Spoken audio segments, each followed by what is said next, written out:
जनता को जिस विपक्ष पर विश्वास नहीं है, वो अविश्वास प्रस्ताव ला रही है उस सरकार के खिलाफ जिस पे जनता को विश्वास है। और मैं आपको एक बात बिल्कुल स्पष्ट बता दूं, देखिए, चर्चा से भाग कौन रहा है ये बड़ी बात है जो आज चर्चा का विषय होना चाहिए। गृह मंत्री अमित शाह जी संसद के पटल पर आते हैं अंजना जी, और वो बिल्कुल स्पष्ट करते हैं हम चर्चा करेंगे और मणिपुर पे करेंगे। आप मुझे ये बताइए किस रूल पे चर्चा होगी? ठीक है, ये बड़ी बात है।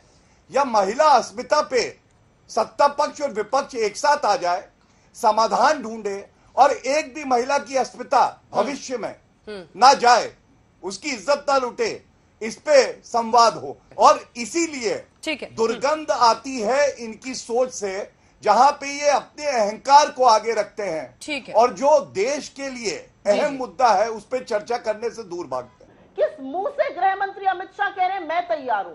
आप कौन है? आप देश के प्रधानमंत्री हैं, आप नेता सदन है। आप तो गए थे 4 दिन के लिए मणिपुर, आपको तो इंटेल ही नहीं मिली इतने भयावह वीडियो की, आप तो इतने विफल थे।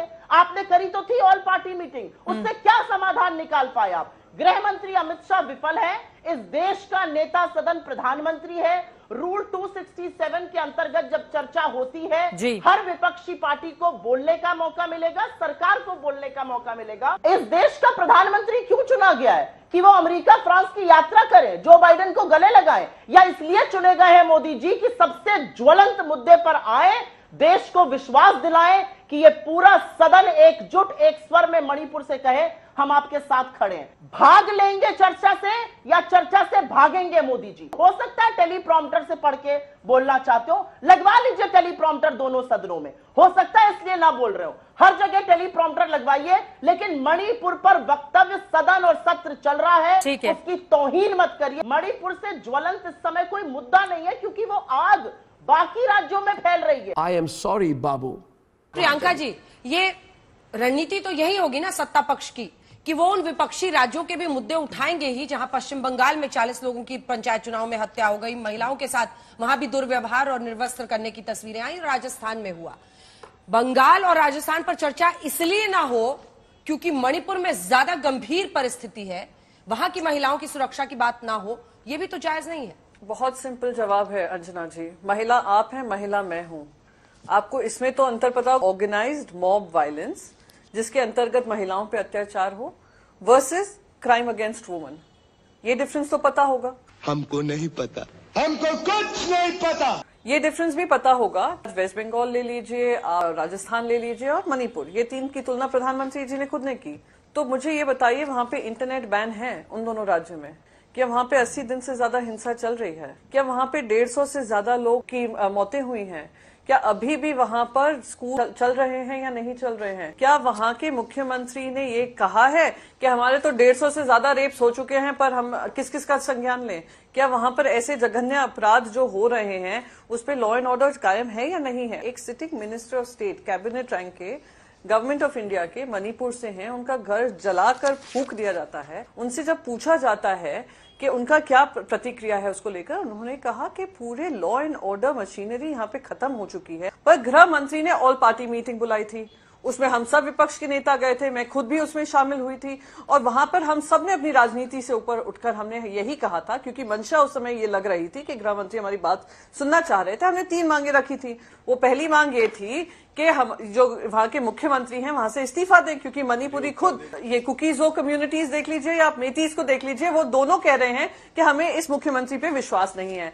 दूसरा हमने मांग ये की थी कि प्रधानमंत्री नरेंद्र मोदी जी अमेरिका हो आए हैं, इजिप्ट हो आए हैं, वहां से लौटने के बाद उन्होंने अब तक चुप्पी नहीं तोड़ी है। डबल इंजन की सरकार कहते थे, यहाँ पे आकर प्रचार करते थे, पर प्रधानमंत्री चुप हैं, अपनी चुप्पी तोड़े। तीसरी हमारी क्या मांग थी कि ऑल पार्टी डेलीगेशन जाएगा और मणिपुर की जनता को ये विश्वास दिलाएगा कि हम सब उनके साथ खड़े हैं। आप उन तीनों में से एक चीज बताइए जो वहां के गृह मंत्री, देश के गृह मंत्री ने किया।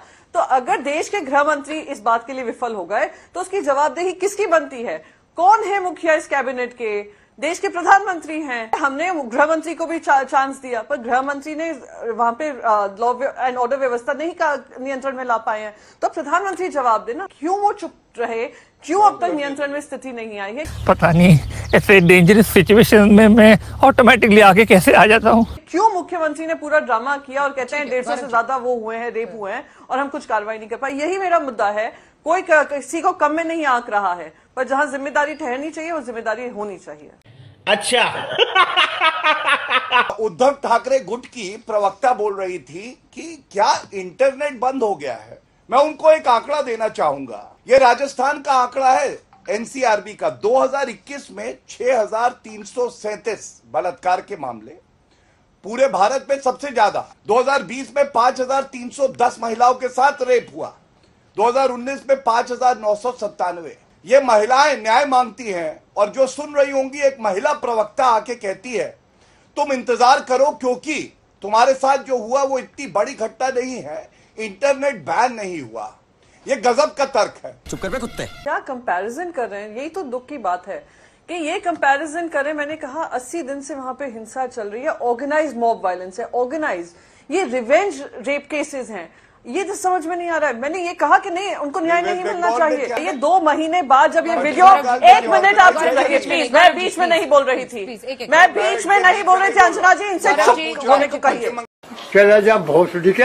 मैंने इनका नाम भी नहीं लिया, मैंने इनके काम की भी बात नहीं की, ना मैं इनके तर्कों का जवाब दे रही हूँ, मैं आपके सवाल का जवाब दे रही हूँ। 4 मई को एक जघन्य अपराध होता है और वो 4 मई से लेकर जब तक ये वीडियो वायरल नहीं होता है, ये वीडियो पुलिस के पास नहीं रहा होगा, उनको पता नहीं होगा कि ऐसी रिकॉर्डिंग हुई है। एक जन गिरफ्तार हुआ था? नहीं हुआ था, क्योंकि ये अपराध सबके सामने आ गया तब जाकर अरेस्ट हुए हैं। हम लोग 10 बार आरोप लगा सकते हैं कि किधर रेप केसेस ज्यादा हैं, क्राइम्स अगेंस्ट वुमेन हैं, पर ये जो ऑर्गेनाइज मॉब वायलेंस की तुलना इससे की जा रही है, ये सबसे बड़ा अपराध है कि महिलाओं को वायलेंस के समय, जब मॉब वायलेंस चल रहा हो, महिलाओं का इस्तेमाल करके उनके साथ ही जघन्य अपराध हो, उसकी चर्चा सदन में होनी चाहिए। 2014 से ये जो भी अभी आज डायलॉग बोल रहे थे कि ऐसे शब्दों का इस्तेमाल कर रहे थे, सोनिया माता, ये वो, हम फिर भी हम प्रधानमंत्री जी, अमित शाह जी के बारे में इस तरीके के शब्दों का इस्तेमाल नहीं करेंगे। मैं बस यही कहूंगी कि ये सारे ढोल आपने पीट लिए 2014 से, अब अभी आप हम 2023 पे हैं। जनता आपसे सवाल पूछेगी, आपको कटघरे में रखेगी कि जो जो चीजें आपने आरोप लगाए थे उस पे आप लोगों ने क्या कार्रवाई की, आप लोगों ने महिला सुरक्षा की तरफ क्या काम किया, आपने बेरोजगारी के बारे में क्या काम किया, आपने किसानों के लिए क्या काम किया, आपने बढ़ती महंगाई के लिए काम किया, और सबसे इंपॉर्टेंट जो मोदी के साथ अदानी बढ़ाओ अदानी बचाओ कार्यक्रम चल रहा है, उसका आपने क्या करप्शन का काम किया। मुझे आप बस ये बता दीजिए, जनता भी आपसे यही सवाल जवाब करेगी।